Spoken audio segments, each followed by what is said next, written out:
Bismillahirrahmanirrahim. Assalamualaikum warahmatullahi wabarakatuh. Perkenalkan, nama saya Alicia Aulia Rusmana dengan NPM 100-102-19004, mahasiswi dari Program Studi Hukum Ekonomi Syariah, Fakultas Syariah Universitas Islam Bandung. Di sini, saya akan mempresentasikan hasil penelitian saya yang berjudul Implementasi Akad Bai Al-Taqsid terhadap praktik jual beli emas secara tidak tunai, studi kasus di Desa Jati Pamor, Kecamatan Talaga, Kabupaten Majalengka. Di zaman yang sudah modern seperti saat ini, transaksi jual beli berkembang dengan sangat pesat. Banyak sekali penjual yang berlomba-lomba mempromosikan produknya dengan berbagai cara agar produk yang dipromosikannya tersebut habis utuh terjual, dan juga penjual tentu mendapatkan keuntungan yang sangat banyak. Salah satu cara jual beli yang dilakukan oleh masyarakat pada saat ini adalah dengan sistem angsuran atau kredit, yang dimana dalam Islam ini disebut sebagai bai al-taqsid, yang memiliki arti yaitu menjual sesuatu dengan pembayaran yang diangsur dalam jumlah cicilan tertentu pada waktu tertentu dan harga barang lebih tinggi daripada pembayaran secara kontan.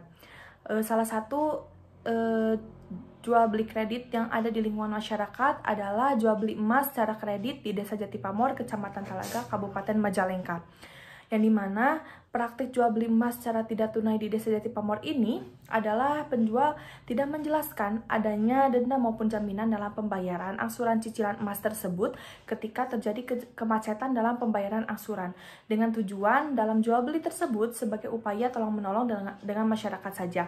Sedangkan apabila terjadi keterlambatan dalam pembayaran angsuran cicilan emas ini, maka hal tersebut akan menjadi catatan ke depannya apabila pembeli tersebut mengajukan pembelian emas secara cicilan kembali. Namun dalam praktiknya, ketika pembeli mengalami keterlambatan dalam pembayaran angsuran cicilan tersebut, penjual malah meminta denda dan juga jaminan dengan alasan agar ke depannya pembeli tersebut dapat membayar angsuran secara tepat waktu.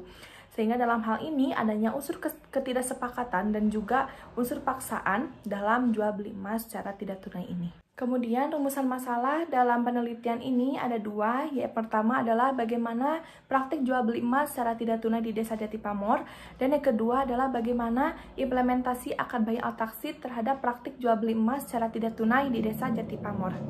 Kemudian tujuan dari penelitian ini adalah yang pertama untuk menganalisis terkait dengan praktik jual beli emas secara tidak tunai di Desa Jati Pamor, dan yang kedua untuk menganalisis terkait dengan pengimplementasian akad bai al-taqsid terhadap jual beli emas secara tidak tunai di Desa Jati Pamor. Kemudian terkait dengan metode penelitian, pendekatan yang digunakan dalam penelitian ini adalah pendekatan kualitatif. Kemudian jenis data yang digunakan dalam penelitian ini adalah dengan penelitian lapangan atau field research. Kemudian sumber data yang digunakan dalam penelitian ini ada dua. Yang pertama adalah sumber data primer, yaitu penjual dan juga pembeli dari jual beli emas secara tidak tunai di Desa Jati Pamor. Dan yang kedua adalah sumber data sekunder, yaitu seperti buku-buku, artikel, dan juga jurnal-jurnal yang relevan dengan penelitian yang sedang diteliti.